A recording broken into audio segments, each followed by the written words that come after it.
뉴욕을 비롯한 동북부 지역에 강풍을 동반한 폭우가 내릴 것으로 예보됐습니다. QR코드를 악용해 피싱을 시도하는 범죄가 증가하고 있습니다. 국세청이 최근 2만 건 이상의 직원 고용 유지 세금 크레딧 청구에 대해 거부 결정을 내렸습니다. 뉴욕 주정부가 퀸즈 엘리펀트 파크 남단에 위치한 크리드모어 정신병원 캠퍼스 부지를 개발하겠다는 계획을 발표했습니다. 헨리 허드슨 브리지와 크로스베이 브리지를 이용하는 브롱스와 퀸즈 주민들은 내년부터 통행료를 100% 환급받을 수 있습니다. 이상은 이 시각 주요 뉴스입니다. 시청자 여러분 안녕하십니까? KBN 뉴스입니다. 뉴욕을 비롯한 동북부 지역에 강풍을 동반한 폭우가 내릴 것으로 예보됐습니다. 가급적 외출을 자제하고 특히 운전 시 주의가 당부되고 있습니다. 기상청은 내일 밤부터 월요일까지 동부 지역에 폭우가 내릴 것으로 예보했습니다. 대부분의 지역은 1에서 2인치의 비가 예상되고 에팔레치아 산맥과 뉴욕주 동부, 북부부터 메인주 중부까지는 2에서 4인치의 많은 양의 비가 내릴 것으로 보입니다. 기상청은 이번 비는 천둥과 번개를 동반하고 해안 지역을 중심으로 강한 바람이 불 것으로 보여 나무가 쓰러지는 등 강풍으로 인한 피해가 예상된다고 밝혔습니다. 특히 필라델피아, 뉴욕, 보스턴으로 연결되는 95번 도로 주변은 각별한 주의를 당부했습니다. 일요일 밤부터 월요일 아침까지 시속 50마일의 돌풍과 함께 많은 양의 비가 내리겠습니다.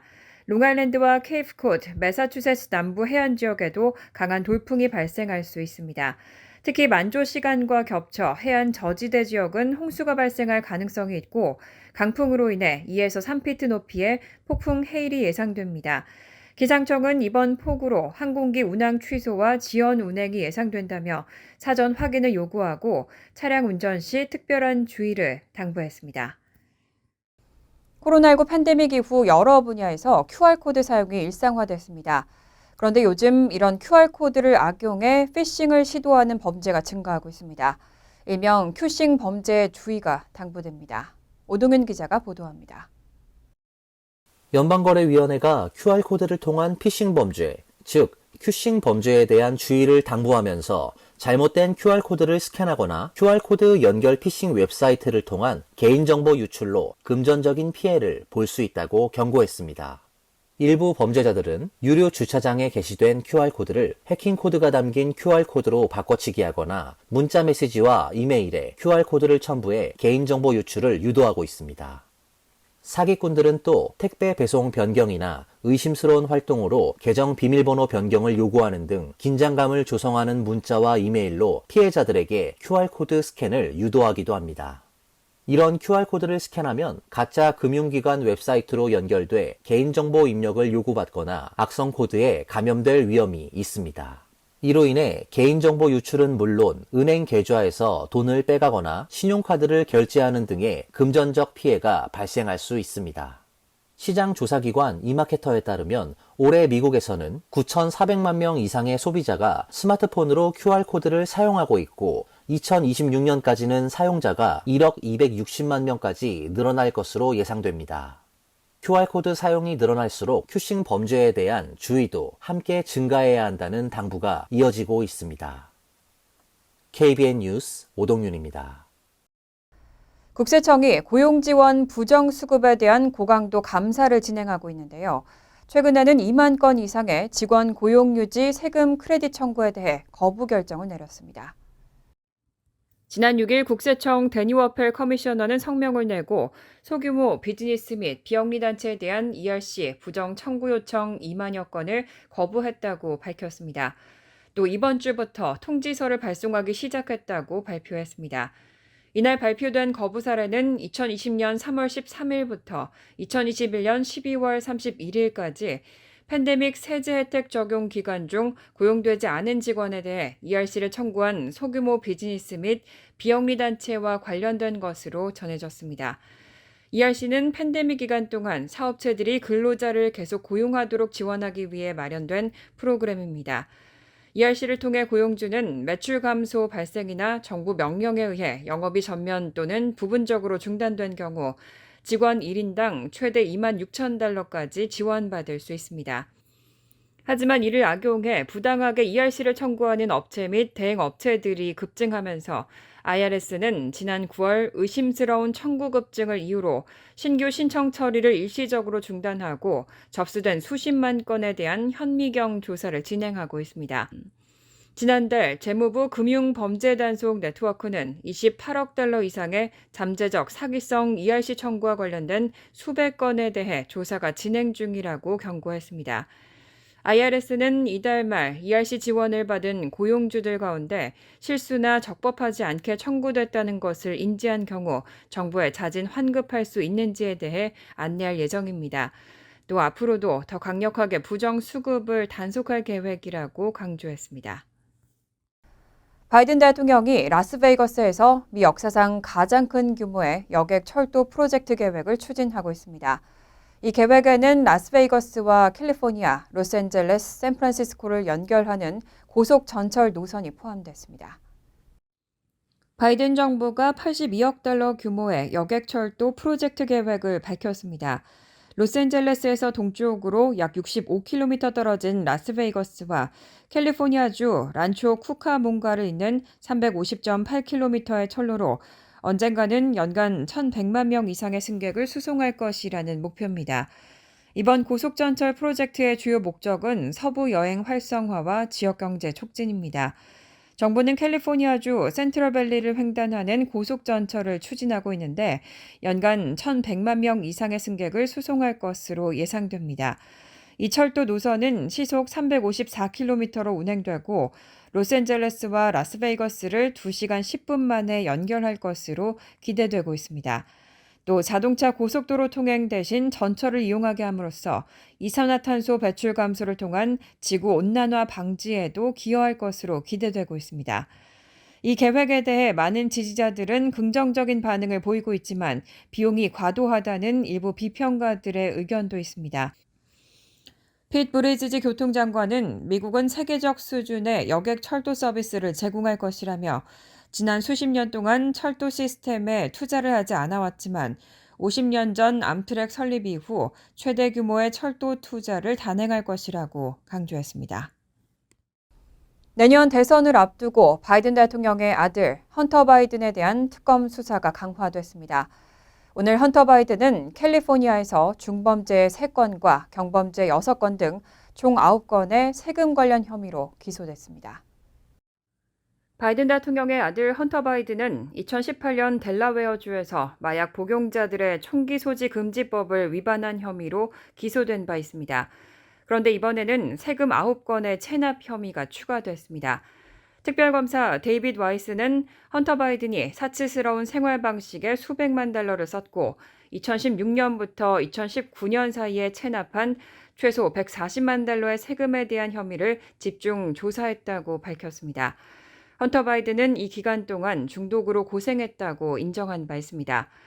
이번 기소로 헌터 바이든에게 유죄가 확정되면 최대 17년의 징역형에 처해질 수 있습니다. 한편 헌터 바이든의 변호인 아베 로웰은 이번 기소가 공화당의 압력에 의한 것이라고 주장하고 반박했습니다. 또 사실과 법률에 따를 경우 헌터의 성이 바이든이 아니었다면 델라웨어와 캘리포니아에서 기소되지 않았을 것이라고 주장했습니다. 한편 백악관은 이 사건에 대해 논평을 거부했고 공화당 의원들은 바이든 대통령이 이 사건에 영향력을 행사하려고 했다고 주장하며 탄핵 조사를 추진하고 있습니다.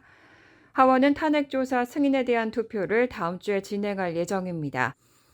헌터 바이든은 이미 별도의 범죄 수사로 경범죄 혐의에 대해 집행유예 2년을 받고 총기 혐의에 대한 기소 역시 피할 수 있을 것으로 예상됐었지만 이번 추가 기소로 새로운 법적 곤경에 처했습니다.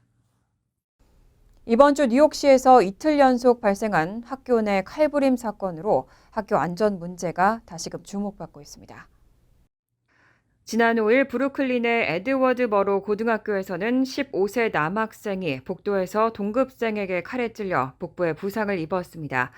피해자는 병원으로 이송됐고 뉴욕시경은 가해자를 구금했다고 밝혔습니다.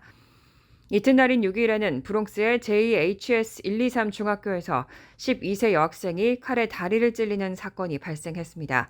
역시 가해자는 같은 학교에 재학 중인 14세 학생인 것으로 알려졌고 현장에서 흉기가 발견돼 사건 발생 당일 오후 체포됐습니다.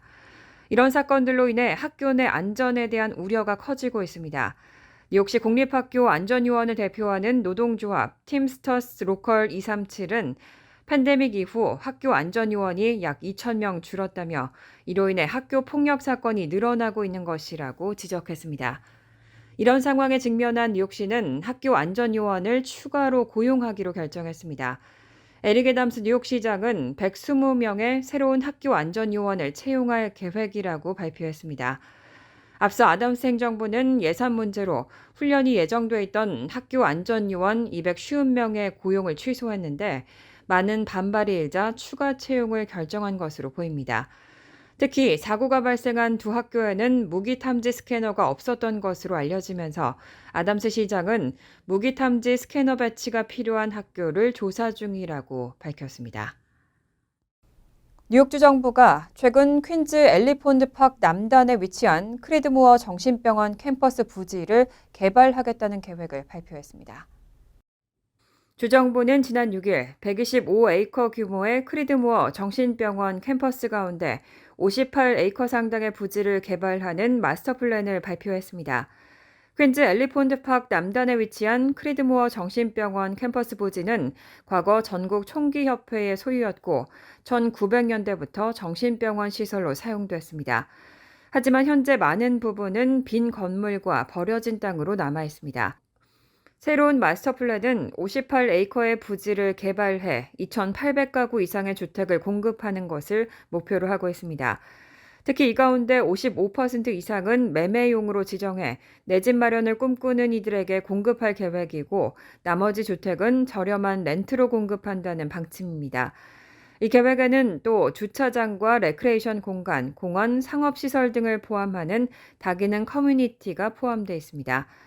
이런 주택 공급 확대 계획은 뉴욕 일원의 지속적인 인구 증가와 제한적인 주택 공급으로 인한 주택가격 상승 문제에 대응하기 위한 조치입니다. 뉴욕주 정부와 뉴욕시 정부는 주택 공급을 늘리기 위한 다양한 방안을 모색하고 있습니다. 시정부는 재택근무로 인해 활용도가 낮아진 오피스 건물을 주거용으로 전환하기 위한 절차도 진행하고 있습니다. 뉴욕주 브롱스와 퀸즈 주민들에게 희소식이 전해졌습니다. 헨리 허드슨 브리지와 크로스베이 브리지를 이용하는 브롱스와 퀸즈 주민들은 내년부터 통행료를 100% 환급받을 수 있습니다. 어제 캐시 호컬 뉴욕 주지사는 헨리 허드슨 크로스베이 브리지를 이용하는 브롱스, 퀸즈 주민을 대상으로 내년부터 통행료 환급 프로그램이 시행될 예정이라고 밝혔습니다.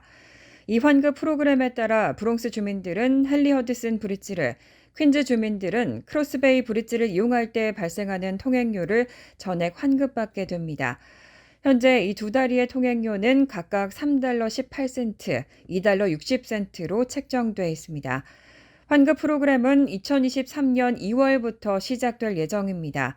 다만 환급을 받기 위해서는 이지패스에 브롱스 또는 퀸즈의 주소가 등록돼 있어야 합니다. 이미 주소가 등록된 주민들은 자동으로 환급 시스템에 등록되고 아직 등록하지 않은 주민들은 메트로폴리탄 교통공사가 개별적으로 통보할 예정입니다. 다만 상업용 차량은 이 환급 프로그램에서 제외됩니다. 이 환급 프로그램의 재원은 2018년에 설립된 외곽보로 교통 어카운트를 통해 마련됐습니다. 향후 통행료가 인상될 경우에도 환급 금액 역시 동일하게 증가할 것으로 예상됩니다. 관련된 자세한 정보는 MTA의 공식 웹사이트에서 확인할 수 있습니다. 간추린 소식입니다. 연방의회 상하원 군사위원회는 어제 2024 회계연도 국방수권법 문안에 합의했습니다. 의회는 합의 문안에서 국방장관은 중국과의 전략적 경쟁에서 비교 우위를 확대할 수 있도록 인도태평양 지역에서 미국의 동맹과 파트너십을 강화하려는 노력을 계속해야 한다고 했습니다. 그리고 한국에 파병된 약 28,500명의 미군 주둔을 유지하고 모든 범위의 국방 역량을 동원해 확장 억제 공약을 확인할 것을 주문했습니다. 또 한국에 대한 핵 확장 억제를 강화하도록 행정부에 주문하고 국방부 등으로부터 전시작전 통제권 이양 진행 상황을 보고받기로 했습니다. 국방수권법은 다음 주 중 상하원 본회의 표결을 통과한 뒤 바이든 대통령이 서명하면 확정됩니다. 노동부는 11월 미국 귀농업 일자리가 전월 대비 19만 9천 건 늘었다고 오늘 밝혔습니다. 이코노미스트가 집계한 전문가 전망치 17만 5천 건을 초과한 수치입니다. 10월의 경우 늘어난 일자리가 15만 건으로 증가세가 둔화하는 모습을 보였습니다. 지난달부터 고용 증가폭이 늘어났지만 오늘 12일부터 이틀간 열릴 연방공개시장위원회의 기준금리 결정에는 큰 영향을 주지 못할 것이라는 게 전문가들의 의견입니다. 전미 자동차 노조가 미국의 3대 자동차 제조업체에서 벌인 동시 파업이 지난달 17일 종료되면서 파업 참가자들이 일자리로 복귀한 것이 일자리 증가로 잡혔다는 분석입니다. 세계 최대의 언론인 인권단체인 국제기자연맹은 올해 전 세계에서 임무를 수행 중에 피살된 언론인 수가 94명이고 투옥되거나 포로로 수감된 기자가 393명에 달한다고 발표했습니다. 특히 이스라엘과 하마스의 전쟁이 지난 30년 동안에 비해 가장 많은 기자들의 희생을 낳았다며 세계적인 언론인 피살 증가 추세를 우려했습니다. 이에 따라 국제기자연맹은 앞으로 기자들에 대한 보호와 기자를 공격한 자들에 대한 처벌 강화를 강력히 요구했습니다. 올해 투옥된 기자의 수는 총 393명으로 그중 가장 많은 곳은 중국과 홍콩이 80명으로 가장 많았습니다. 그 뒤로 미얀마가 54명, 튀르키예가 41명, 러시아 40명 순으로 나타났습니다. 그레이스유 구명위원회는 어제 뉴저지 주정부와 버겐카운티 검찰을 상대로 민사소송을 제기한다고 밝혔습니다. 소송은 김동민 변호사가 무료로 맡기로 했습니다. 김 변호사는 직접 유 씨를 만나보고 관련 자료를 검토한 결과 유 씨를 구속한 건 가당치 않은 일이라고 판단했다며 유 씨가 다른 자식들에게도 위협이 될 수 있다고 판단한 것으로 보이는데 합당치 않은 절차인데다 가족들에게는 큰 슬픔을 줬다고 말했습니다. 김 변호사는 민사소송을 대리하는 한편 내년 초로 예정된 형사재판 관련 증거 확보에도 나설 예정입니다. 환율과 증권 소식입니다.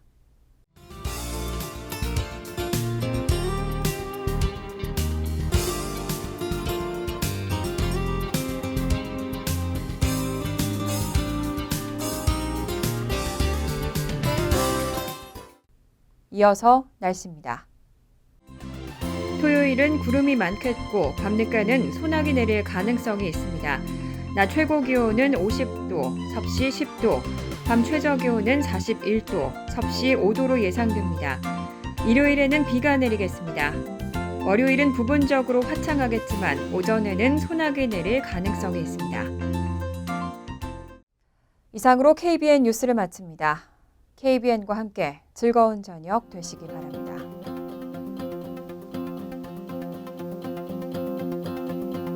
미 동부 최대 한인방송 KBN이 제작하는 KBN 뉴스는 웹사이트 mykbn.com 그리고 유튜브와 페이스북에서 다시 보실 수 있습니다. 좋아요, 구독, 알림 설정은 뉴스 제작에 큰 도움이 됩니다.